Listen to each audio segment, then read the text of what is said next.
Mummy teacher, అందుకే topper అంటే అలా కాదు, 6th వరకు 3rd 4th వరకు గట్టిగా పట్టుకుంది స్ట్రిక్ట్ గా. అసలు మీరు నమ్ముతారు ఎల్కేజీ యూకేజీలు కూడా మా అమ్మ నాకు టెస్ట్లు పెట్టేది. ఎలా అంటే తనే ఒక టెస్ట్ పేపర్ ప్రిపేర్ చేసేది అనమాట. ఇది ఒక రఫ్ గా ఇలా కనుక వస్తే నువ్వు ఎట్లా రాస్తావురా అని అన్నట్టు. సో అప్పటి వరకు 3rd క్లాస్ వరకు బాగా పట్టుకుంది. 3rd తర్వాత నుంచి ఇంకా నాకు అది అలవాటు అయిపోయింది యాక్చువల్లీ. సో ఆ స్ట్రిక్ట్నెస్ అంటే ఇంకా నేనే చదువుకోవడం తీసి చదవాల్సిన టైంలో చదువు బాగా నేను తిరిగాను రోడ్ల మీద మా ఫ్రెండ్స్ తోటి శుభ్రంగా బలాదూరు తిరుగుతుండే. ఇది నచ్చింది మాకు, శుభ్రంగా తిరుగుతుండే. నేను చాలా ఆడుతుండే. అందరు అదే అనేవాడు, నువ్వు ఫుల్ ఆడుతుంటే రోడ్ల మీద ఉంటే ఎప్పుడు చదువుతారో బాబు, ఎప్పుడు మార్కులు వచ్చాయి నీకని. సో నాకు బాగా తిరగడం ఇష్టం ఫ్రెండ్స్ తోటి బాగా. సో అదే ఇప్పటికీ చేస్తుంటా, కాకపోతే ఇప్పుడు అంత టైం ఇవ్వలేకపోతున్నా దానికి. ఏదో ఒక వర్క్స్ వచ్చేస్తున్నాయి అండ్ అందులో ఆఫీస్ కాబట్టి సో 2 మేనేజ్ చేయడం అది. సో డాడీ ఏం చేస్తారు? నాన్న ఫస్ట్ కొన్ని రోజులు డ్రైవర్ గా చేశారు, ఇప్పుడు ఒక టెంపుల్ లో వర్క్ చేస్తున్నారు మామూలుగా. ఓకే, డ్రైవర్ అంటే ఆటోనా? లేదు అలా కాదు, ప్రైవేట్ మామూలుగా మనము ప్రైవేట్ గా డ్రైవర్స్ ని పెట్టుకుంటారు కదా, హైర్ చేసుకుంటారు కదా, అలాగే నాన్న వర్క్ చేసేవారు, డ్రైవర్ చేశారు. ఇప్పుడు ఇంకా టెంపుల్ లో వర్క్ చేస్తారు. సో ఇప్పుడైతే కనుక మొత్తం అంతా మంచిగా జరుగుతుంది. మీరు ఒకవేళ విన్నర్ అవ్వలేదు, మన సూపర్ సింగర్స్ లో విన్నర్ అవ్వలేదు, ఎలా ఫీల్ అయ్యారు? అంటే బాగా ఇచ్చారు. మీరు స్టార్టింగ్ జర్నీ చూసుకున్నప్పుడు మాకేమనిపించింది అంటే ఓకే ఎక్స్పీరియన్స్ కోసం వచ్చారు కొంతమంది, ఎక్స్పీరియన్స్ గెయిన్ చేయడానికి. అప్పట్లో ఏంటంటే కనుక మీరు ఆ స్టేజ్ వెళ్ళడమే సక్సెస్ అని ఫీల్ అయినట్టు మాకు అనిపించింది యాజ్ ఏ పవన్ కళ్యాణ్ గా చూసినప్పుడు. ఎప్పుడైతే మేము సూపర్ సింగర్ లో అంటే ఛాంపియన్షిప్ లో చూసాము, Saregamapa first season second season team తో అంతా ఇండివిజువల్ గా చూసినప్పుడు సూపర్ సింగర్ లోకి వచ్చిన తర్వాత పవన్ కళ్యాణ్ కొడేస్తాడు ఈసారి. చాలా మంది ఇలా అంటే ఫ్రీక్వెంట్ గా ఒకే ఒక కంటెస్టెంట్ ఫైట్ చేస్తుండడం మాకు కనిపించింది. ఈ సీజన్స్ ఛానల్ మారడం, ఫైట్ చేయడం అన్ని మాకు కనిపించింది. ఇంతలా జర్నీ చేస్తున్నాడు అంటే కొడేస్తాడు అనిపించింది. ఎప్పుడైతే ఇంకా విన్నర్ లేదు అని తెలిసిందో అంటే అది మేము కొట్టేసాం అలా కాదు. సో అంటే it's all about on that day performance what I have done. It's not overall consideration కాదు. ఫ్రమ్ ద ఫస్ట్ నుంచి they keep on saying even if మీరు అబ్జర్వ్ చేసి ఉంటే వాళ్ళ అనౌన్స్మెంట్ లో కూడా లైక్ చేసినప్పుడు కూడా ఇట్ వాస్ లైక్ ఆ రోజు పాడినందుకు ఇవ్వడం అంతే. ఈవెన్ ఫైనల్ పర్ఫార్మెన్స్ కూడా మీరు ఫుల్ రాక్ లో ఉన్నారు కదా. యా బట్ సి అంటే కొన్ని చిన్న మిస్టేక్స్ ఉంటాయి నాకు జడ్జెస్ కి అర్థమవుతాయి. సో అది ఇంకా వాళ్ళ డెసిషన్. అండ్ ఇంకోటి ఏంటంటే I truly accept what I have got. నాకు చాలా ఆనందం అనిపించింది actually. I'm not at all disappointed with the decision. I'm so happy with what I have got and people అందరూ నన్ను బాగా ఆదరించారు. And it's not that easy to get into the finale and being ఆ comments చూస్తున్నప్పుడు వెంటనే మీరు ఒక చిన్న ఆర్సీబీ టీమ్ లా వితౌట్ నాకు యాక్చువల్లీ ఎలా అనిపించింది అంటే I was fighting and see everyone were like fighting for the cup. ఎందుకంటే ఇన్ ద లాస్ట్ ఎవరో ఒకళ్ళు విన్నారు, అది ఒక షో ప్రోటోకాల్, అది ఎవరో ఒకళ్ళు విన్నవాలి అనేది. See everyone will be getting opportunities and all. So నాకు యాక్చువల్లీ ఫ్రమ్ ద ఫస్ట్ నుంచి లైక్ నాకు నిజంగా వరల్డ్ కప్ మ్యాచెస్ గుర్తొచ్చాయి ఇండియావి. ఫ్రమ్ ద ఫస్ట్ ప్రతి మ్యాచ్ వినొద్దు లాస్ట్ ఫినాలేలో. బట్ నాకు చాలా ఆనందం అనిపించిందండి. అంటే the love they shared. Even నేనేమనుకున్నానంటే ఒకసారి టెలికాస్ట్ అయిన తర్వాత ఏమో జనాలు ఎలా రియాక్ట్ అవుతారో భయం వేసింది యాక్చువల్లీ. అమ్మో వాళ్ళు ఎలా తీసుకోగలుగుతారు, కొంతమంది చాలా హోప్స్ పెట్టుకున్నా చాలా మెసేజెస్ వచ్చాయి actually. So how do they feel, అమ్మో తర్వాత మళ్ళీ వాళ్ళకి ఏమైనా కోపం వచ్చి ఇలా అయిపోతారు. బట్ అలా లేదు, ఎవ్రీవన్ వర్ లైక్ ఇంకా చాలా నాకు ఇది ఆదరణ వచ్చింది వాళ్ళ దగ్గర నుంచి. So thanks for the love.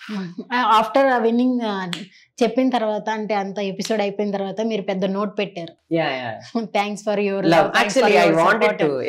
అని చెప్పేశారు.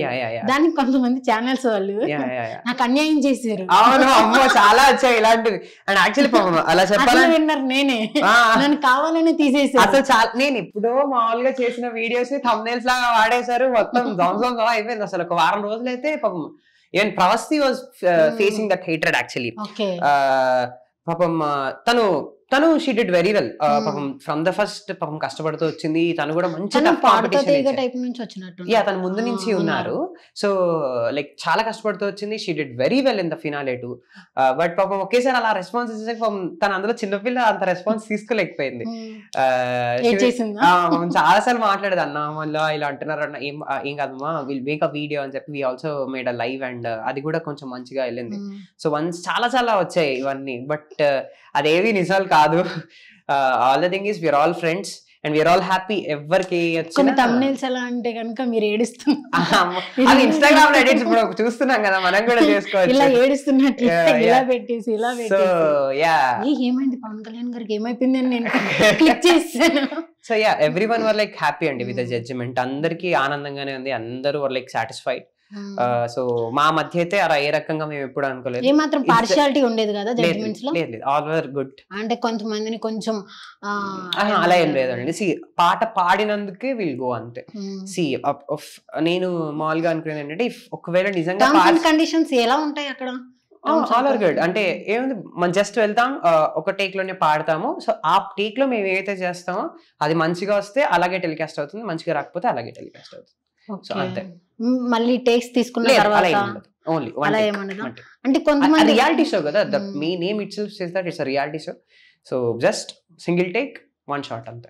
ఓకే, స్టార్టింగ్ మేమేమనుకున్నామంటే కనుక ఇవి రియాలిటీ షోస్ లో డైరెక్ట్ గా పాడరేమో, ఆల్రెడీ రికార్డ్ చేసింది వచ్చి విత్ మైక్. స్టార్టింగ్ లో ఆడియో రిలీజెస్ కి అలాగే పాడేవాళ్ళు. Audio releases are like live functions, they are different. It's reality show. See reality show name itself says that to bring our reality onto the stage. So we all sing on one take. So ఆ one take మీద బాగా వచ్చినా అలాంటి చూడండి, మీరు open గా observe చేసి ఉంటే ఎంత చక్కగా ఉన్నావే, నేను లిరిక్స్ మర్చిపోయాను. I was like saying stop stop, but they not stopping. See everything goes in one take. See నేను లిరిక్స్ మర్చిపోయినా అదే టేక్ లో పాడాను, ఆ టేక్ లో లిరిక్స్ మర్చిపోయినా నా పాట నచ్చింది. సో ఏదైనా సరే వన్ టేక్ లోనే వెళ్తుంది అంతే. There is no other takes and all. మేమంతా కొంచెం హార్ష్గా ఉండం, పాడండి మేము ఆపం. చక్కగా ఉన్నాం. Super super super. మనకి మరి కెరియర్ ఎలా ఉంది? ఛాన్సెస్ ఏమి వచ్చినాయి? ప్రైవేట్ సాంగ్స్ చాలా వరకు విన్నాం, అంతా కూడా సూపర్, అంతా అంటే సూతింగ్ పర్ఫార్మెన్స్ లాగా అనిపించింది మాకైతే కనుక చాలా. అవి దాని నుంచి ఏమన్నా వచ్చినాయా? అంటే ప్రైవేట్ సాంగ్స్ చాలా పాడానండి. మూవీస్ లో అంటే నేను రీసెంట్ గా హాయ్ నాన్న వాటిలో వర్క్ చేశాను హీరోయిన్స్ తోటి. సో అందులో చేదు నిజం అనే సాంగ్ ఉంటుంది, దాంట్లో నా వోకల్స్ కూడా ఉంటాయి యాక్చువల్లీ. అది ఆ పార్ట్ చేదు నిజం వింటాడే గతం, మన కలలని దూరమే చేసేను చేదు నిజం, గాయాల గతం మన ప్రేమని దూరమే చేసేనుగా. Super super super. ఆ మూవీ ప్రతి ఒక్కటి కూడా ఏ ఒక్క బిట్ అయినా సరే మ్యూజికల్ గా చాలా హిట్ అయింది. దీనికి రీసెంట్ గా 11 awards 14 awards వచ్చినాయి మూవీ మొత్తానికి కూడా, రీసెంట్ గా తెలిసింది. సో అంత ఒక పెద్ద బ్లాక్ బస్టర్ మూవీలో చిన్న పాట అయినందుకు congrats. Thank you so much. So ఇంకేమొచ్చినాయి? సో ఇంకా నేను రాధే కృష్ణ అనే మూవీ ఎంఎల్ రాజా గారు మ్యూజిక్ చేశారు. సో దాంట్లో అరరే మనసా అనేది ఒకటి పాడాను. అండ్ యూట్యూబ్ లో బాగా ప్రైవేట్ ఆల్బమ్స్ ఫేమస్ లో ఏంటంటే వెన్నెలవే ఒకటి, చలితార ఒకటి, ఇది అవే అయ్యాయి. అండ్ ప్రైవేట్ లో నాకు బాగా నచ్చిన నీలవేణి అండ్ ఇలాంటి సాంగ్స్ అవన్నీ బాగా వెళ్ళాయి. అండ్ అదే ఇప్పుడు రీసెంట్ గా హైరమా హైరమా హైరమా అనే సాంగ్ కూడా కౌశల్య తనయ రాఘవ అనే మూవీ నుంచి పాడాను. సో ఇంకా పాడాను, we are yet to come. Okay, movies అయితే ఇంకా రావాలి. మీరు జాబ్ చేస్తూ ఇవన్నీ చేస్తారు కదా, మరి టైం కుదురుతుందా?